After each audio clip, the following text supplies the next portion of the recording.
Ya, pemirsa Tegar TV, dimanapun Anda berada, dialog spesial kita lanjutkan saat ini. Kita berada pada sesi kedua.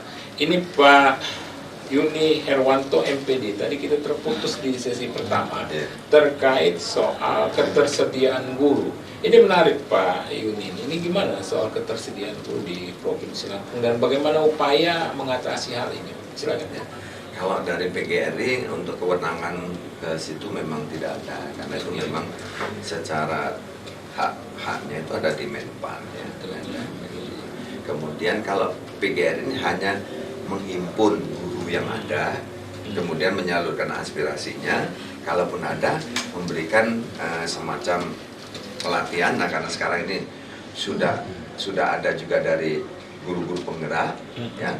Nah, itu kami di bidang mutu guru itu artinya tidak kencang seperti tahun-tahun sebelumnya gitu. Dan di PGRI-nya itu walaupun kita ada APKS dan cabang-cabangnya itu ada. Nah, kemudian terkait dengan ketersediaan guru tadi, kami dari PGRI hanya sebatas memberikan, kalau di pengurus besar itu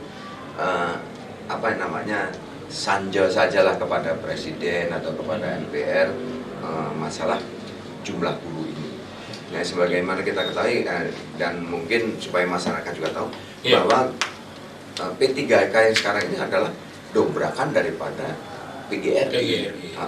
Karena kebutuhan guru digaungkan kurang banyak, akhirnya diberikan solusi, ya sudah kalau gitu P3K saja.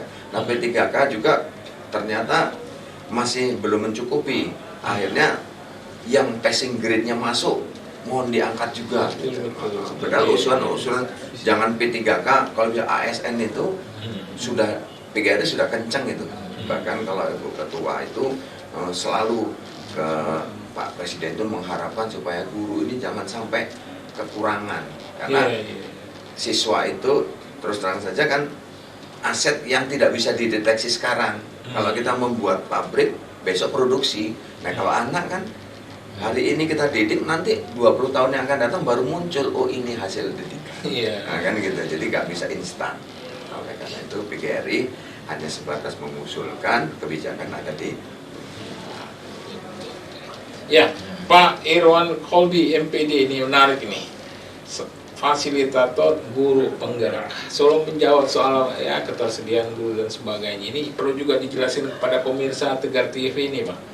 Fasilitator guru penggerak ini bagaimana? Silakan. Assalamualaikum warahmatullahi wabarakatuh. Selamat sore pemirsa Tegar TV yang budiman. Memperkenalkan diri terlebih dahulu. Ini saya Irwan Kolbi, salah satu fasilitator guru penggerak. Keberadaan guru penggerak ini adalah implementasi dari kebijakan Mas Menteri dengan Merdeka Belajarnya.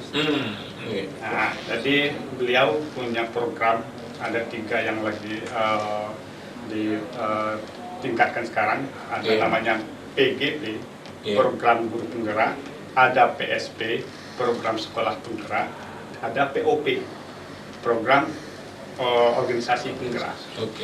Nah, kami ini salah satunya di PSP, PGP, di PGP, program guru penggerak. Ini maksud dari program guru penggerak ini adalah melatih kawan-kawan guru di lapangan ini yang memenuhi syarat untuk dilatih selama 6 bulan. Mereka dan distimulus selama 6 bulan bagaimana menyelesaikan pendidikannya. Programnya program pendidikan, bukan konten mata pelajaran. Jadi bagaimana kami meningkatkan. Nah, yang sangat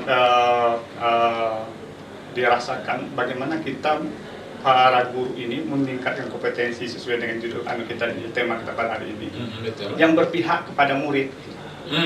Nah, ini yang perlu digali, pendidikannya seperti ini, bukan hanya menyampaikan transfer ilmu, tapi bagaimana kita transformasi pendidikan itu yang berpihak kepada murid. Jadi anak itu dilahirkan untuk saat ini, mereka sudah punya potensi masing-masing.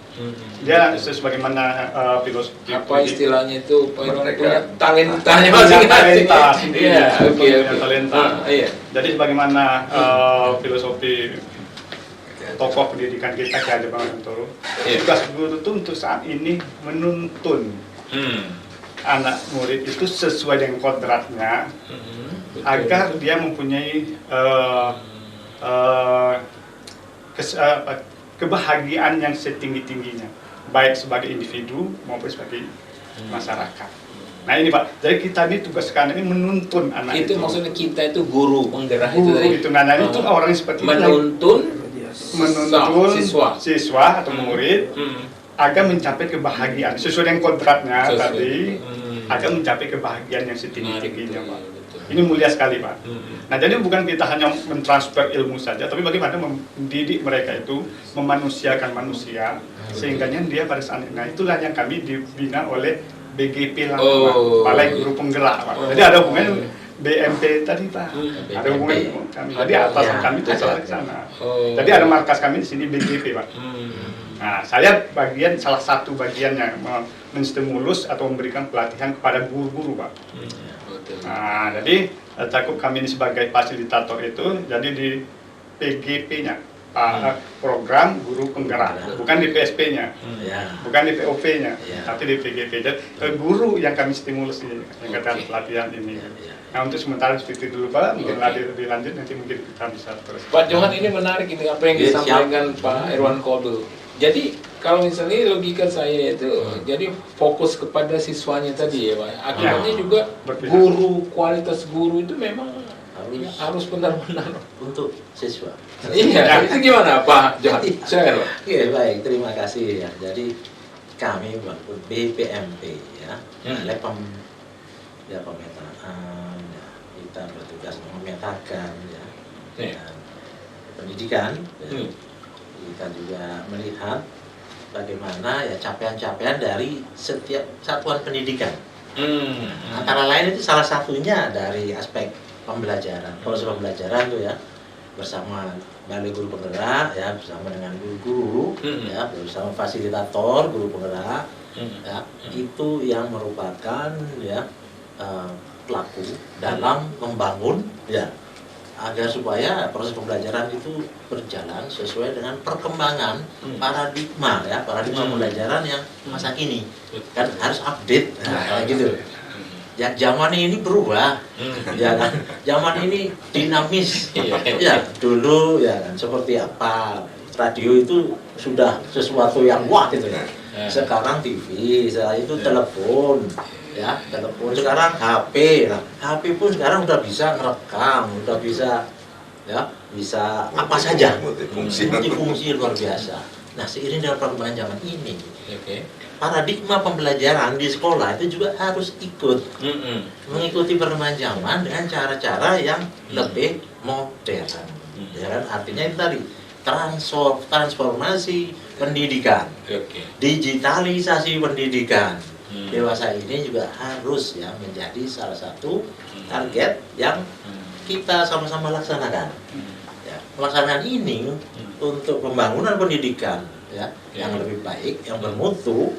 Ya, kami dalam BPMP itu kan juga memikirkan bagaimana fasilitas, sarana, prasarana, manajemen ya dari sekolah, dan bersama BGP ya itu memikirkan dari aspek gurunya, peningkatan kompetensi guru, cara mengajar ya melalui platform Merdeka Belajar ya kan, dan Merdeka Mengajar itu sudah gambaran dari perkembangan Kemdikbud ya yang harus kita ikuti dan harus kita laksanakan sampai ke pelosok ini, sampai ke daerah-daerah yang 3T ya, daerah terisolir, daerah terluar, daerah tertinggal. Itu gimana caranya supaya juga bisa mengikuti paradigma model pembelajaran yang terbaru ini.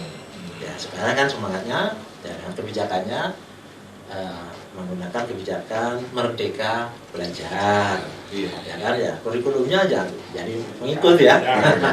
Jadi ada kurikulum dari yang lama-lama ya, terus terakhir K13 ya, kurikulum darurat masa pandemi ya, terus kurikulum belajar ya, Merdeka Belajar, dan entahlah nanti apalagi.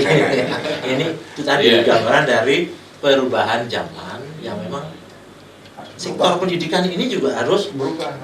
mengikuti, harus update. Kalau tidak update, ya kita ketinggalan. Ya kan? Negara maju itu sudah setara dengan 100 tahun yang lalu. Ya, mereka sudah punya subway, punya kereta bawah tanah udah 100 tahun yang lalu. Di kita kan baru di Jakarta saja, kan baru sedikit saja. Artinya kembali itu teknologi yang lain. Ya, karena itu ya kita ya di sektor pendidikan ini mari ya sama-sama untuk bergerak bersama-sama. Tadi kan kebetulan programnya banyak bergerak-gerak ini sekarang namanya. Ya, mereka belajar, guru penggerak, sekolah penggerak, dan semuanya organisasi penggerak. Itu sama-sama bergerak. Mari kita sama bergerak, semua unsur masyarakat ya untuk membangun pendidikan yang lebih baik, ya lebih baik, lebih kekinian gitu ya. Dengan ya sama-sama untuk menyesuaikan ya dengan kebijakan-kebijakan pendidikan yang juga kekinian, nah yang terbaru artinya ya.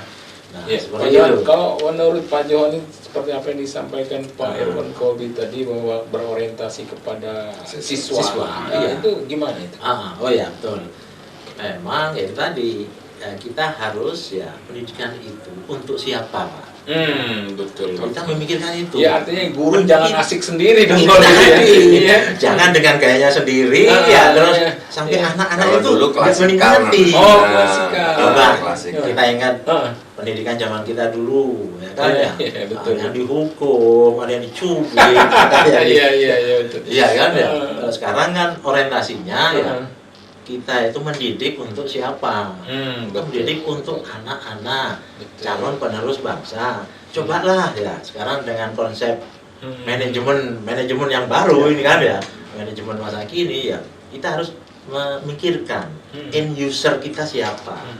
Dan melihat talenta siswa juga ya. Dengan pertimbangan itu sekarang itu difasilitasi ya dengan kurikulum Merdeka Belajar sampai orang siswa senengnya apa itu mohon untuk bisa difasilitasi. Kalau dulu kan mata pelajaran ini A B C D E ya gitu ya. Sekarang itu sudah dipikirin ya oleh pemerintah sampai dengan talenta bakat anak masing-masing. Disesuaikan dengan talenta ya, untuk talenta masing-masing ayo difasilitasi guru-guru. Jadi mendidik untuk siswa. Ya, jadi end user kita adalah siswa. Oleh karena itu selalu berorientasi untuk siswa. Gimana caranya supaya pembelajarannya jadi menarik, menyenangkan, ya, aktif, ya kreatif, ceria, ya. Itu konsep-konsep yang sekarang. Makanya kan sangat tidak disarankan untuk menghukum ya secara fisik ataupun ya bully, nah ini kan sekarang ini yang harus dijaga kan, Jangan juga itu. Pak Johan, ini Pak Yuni sebelum kita berakhir di sesi kedua ini menarik juga terkait apa yang disampaikan Pak Johan tadi bahwa memang diperlukan juga guru-guru yang memiliki apa ya keahlian lebih kayaknya karena ya sesuai talenta itu gimana itu Pak Yuni sebagai PGRI? Memang benar kalau kita kembali ke filosofi pendidikan. Anak itu mempunyai seperti disampaikan oleh Pak Irwan tadi, lahir itu punya apa talenta masing-masing. Andai kata ini diseragamkan, yang saya bilang seperti klasikal. Kalau sistem klasikal dulu kan guru itu sebagai raja penguasa di kelas, ya kan? Anak bergerak sedikit udah ketakutan, lihat gurunya wajahnya serem udah ketakutan, akhirnya nggak konsentrasi. Kalau sekarang kan dengan Merdeka Belajar ini sebenarnya dulu juga sudah ada dari PNPA namanya guru inti segala macam menularkan, ini sekarang namanya guru penggerak.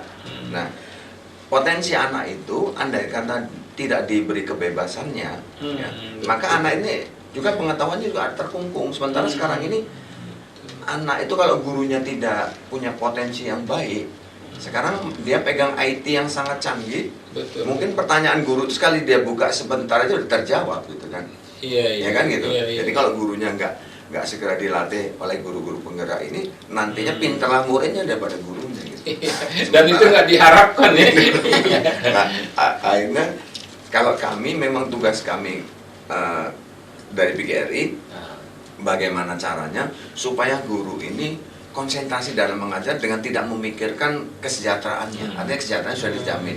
Maka kita dulu pernah mendobrak juga dengan hasilnya adalah undang-undang guru dan dosen, ya, profesionalisme guru. Akhirnya timbullah sertifikasi guru yang dibayarnya 1 kali gaji pokoknya, kan gitu. Akhirnya kan guru udah nggak mikirin mau ngeles, buka bimbel, buka privat dan sebagainya, dia sudah sejahtera.